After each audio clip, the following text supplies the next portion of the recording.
চাঁদাবাজ যদি বন্ধ হয় ঠিক হয়ে যাবে বাংলাদেশ। বাংলাদেশে যদি সন্ত্রাসী বন্ধ হয় বাংলাদেশ ঠিক হয়ে যাবে। তাহলে আর কোনো উসমান হাদি ভাই এখানে খুন হবে না। ইনসাফের একটি আমরা বাংলাদেশ দেখতে চাই। এদের দাঁড়িয়ে ধরে টান দেওয়া হয়েছে। যদি এখানে নিরাপদ নগরী থাকতো তাহলে শহীদ উসমান হাদি ভাইয়ের খুন হওয়ার প্রশ্ন আসতো না।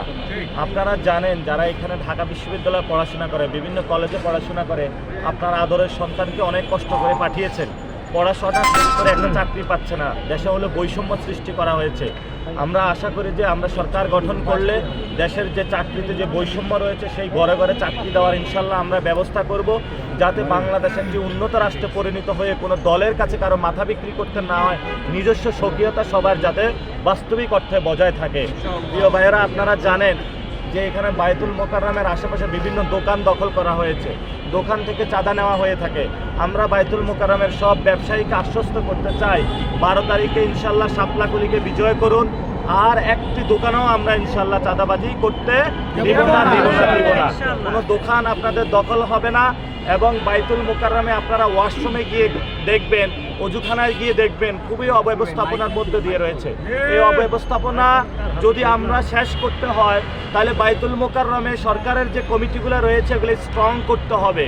এই ইসলামিক ফাউন্ডেশনকে আমরা শুধু চাঁদ দেখা কমিটি রাখবো না, ইসলামিক ফাউন্ডেশনকে বাংলাদেশের একটি কার্যকরী প্রতিষ্ঠান হিসাবে আমরা গড়ে তুলবো বাংলাদেশে। আপনারা জানেন আমাদের এই আসনে একটি দুদক রয়েছে, দুর্নীতি দমন কমিশন। ওরা তো দুর্নীতি দমন করবে, বরঞ্চ ওদের নামে হলে সবচেয়ে দুর্নীতির মামলা বেশি দেওয়া প্রয়োজন। কারণ জনগণের টাকা নিয়ে যারা ঋণ খেলাপি করেছে, দ্বৈত নাগরিক হয়েছে, তারা বাংলাদেশে যে ধরনের রাজত্ব কায়েম করতেছে, আমরা দুদকের মাধ্যমে শক্তিশালী করে দুদককে এই ধরনের ব্যবস্থাকে বাংলাদেশে চিরতরে নিশ্চিত করব।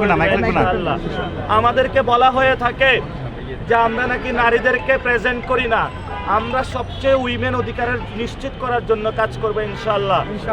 আপনারা জানেন যে সারা বাংলাদেশে 10 দলীয় জোটের একটা গণজোয়ার সৃষ্টি হয়েছে। এই গণজোয়ারে অনেকে ভয় পেয়েছে। ভয় পাইলে মানুষ কি হয়, ভারসাম্যহীন হয়ে পড়ে। ভারসাম্যহীন হয়ে বেফাস কথা বলা শুরু করেছে। আমরা ধৈর্য ধারণ করব, আমরা বেফাস কথা বলবো না, আমরা কাউকে ভয় পাই না। আমরা সবাই একমাত্র কাকে ভয় পাই? সবাই একমাত্র কাকে ভয় পাই? আমরা কোন পরিবারকে ভয় পাই? আপনারা জানেন আজকে আমরা গণসংযোগ করব। এই ইলেকশনে গণভোটে হাঁকে জিতিয়ে নিয়ে আসতে হবে। কেন নিয়ে আসতে হবে? তাহলে যাদের মনে খাহেশ হয়েছে অনেক দিন ক্ষমতায় থাকবে, তাদের ওই খাহেশকে আমরা ভেঙে দিব। যাদের মনে খাহেশ হয়েছে যে ক্ষমতাটা একবার পাই, সবার উপরে নির্যাতনের স্টিমুলা চালাবো, তাদের এই ধরনের খাহেশ আমরা ভেঙে দিব ইনশাল্লাহ। ঢাকা 8 আসনে সবাইকে বলবো আপনারা শাপলাকলিকে বিজয় করুন।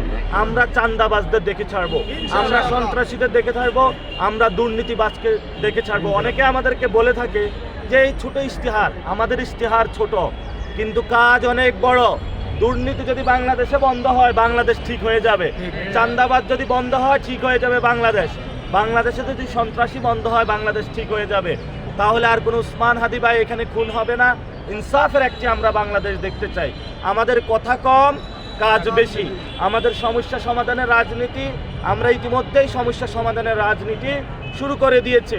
রিক্সাওয়ালা ভাইদের সমস্যা সমাধান আমরা শুরু করেছি। যারা সিএনজি ভাইয়েরা অনেক চিন্তার শিকার হন, সারাদিনে 500-1000 টাকা ইনকাম করেন, যখন কোনো কাস্টমার থাকে না, ক্লায়েন্ট থাকে না, একা একা যাওয়ার সময় হলো যাত্রী সেজে ডাকাতি হয় তার টাকাটা। আমরা বিভিন্ন মনিটরিং সেল গঠন করেছি সিএনজি নিয়ে, 3000 সিএনজি কর্মীদেরকে নিয়ে, যাতে এই ধরনের কোনো সেলের যদি কোনো সমস্যা পড়ে সাথে সাথে যাতে অ্যালার্ট সিস্টেম চালু হয় এবং তার মধ্য দিয়ে তিনি নিরাপত্তা লাভ করতে পারেন। আপনারা তো এখানে অনেকে গুলিস্তানে মানিব্যাগ হারিয়েছিলেন, অনেকে মোবাইল হারিয়েছিলেন, সারাই না সবাই। আমরা গুলিস্তানে যদি এখানে 12 তারিখে আসি, আমরা পুলিশ প্রোটেকশন নিয়োগ করব যাতে কোনো বোন হ্যারাসমেন্ট না হয়, মানিব্যাগ ঠিক থাকে, মোবাইল ঠিক থাকে, গুলিস্তান থেকে চাঁদাবাজ মুক্ত হয়। এগুলো কি আমাদের খারাপ কথা? অনেকের গা জ্বলে কেন? কারণ তারা ভয় পেয়েছে তাদের যে সাম্রাজ্য চাঁদাবাজির এটা ভেঙে পড়বে ইনশাআল্লাহ। 12 তারিখে রায় দিবেন। আপনারা জানেন, শেষ কথা, এখানেই আলেমদের দাঁড়িয়ে ধরে টান দেওয়া হয়েছে। এই যে আপনি এদিকে আসুন, মুরব্বী আসেন, আপনি দাঁড়িয়ে রেখেছেন কেন? রসুলের সুন্নত। এই দাঁড়িয়ে ধরে যদি কেউ টান দেয় এটা আপনি সহ্য হবে? জি না। এই দাঁড়িয়ে ধরে টান দেওয়া হয়েছে, যে দাঁড়িয়ে হলে উনি রাসূলের সুন্নত অনুযায়ী রেখেছেন।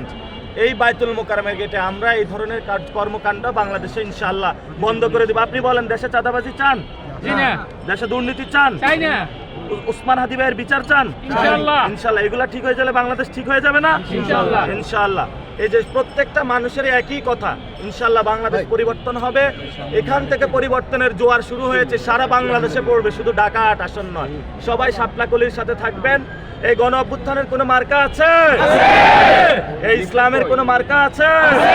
এই সার্বভৌমত্বের কোনো মার্কা আছে? এই দুর্নীতির বিরুদ্ধে কোনো মার্কা আছে? এই চাঁদাবাজির বিরুদ্ধে কোনো মার্কা আছে? এই সন্ত্রাসের বিরুদ্ধে কোনো মার্কা আছে? এই সেই মার্কা। জোরে বলি, অলি গলি, মুসল্লিদের, মায়েদের। মানুষের নেতা, মেহনতি মানুষের বন্ধু নাসিরউদ্দিন পাটোয়ারি ভাইকে গ্রহণ করে নেওয়া আমাদেরকে আশান্বিত করেছেন। তিনি আলিমুল আমাদেরকে বলেছেন, আমাদেরকে আগামী নির্বাচনে মানুষ যেন বিপুল ভোটে আমাদের শাপলাকলিকে বিজয়ী করবে, এই আত্মবিশ্বাস আমাদের বৃদ্ধি হয়েছে। এদেশের তৌহিদি জনতাকে তিনি আশ্বস্ত করেছেন, তিনি সংসদ সদস্য নির্বাচিত হলে এদেশের ইসলামের উপর যদি কোনো আঘাত না আসে, এদেশে তিনি অগ্রণী ভূমিকা রাখবেন। এ পর্যায়ে তাকে জাতির উদ্দেশ্যে, ঢাকা 8 আসনবাসীর উদ্দেশ্যে কথা তিনি বলবেন। এর পরবর্তীতে আমরা বায়তুল মুকাররম মার্কেটে আমরা গণসংযোগ করব।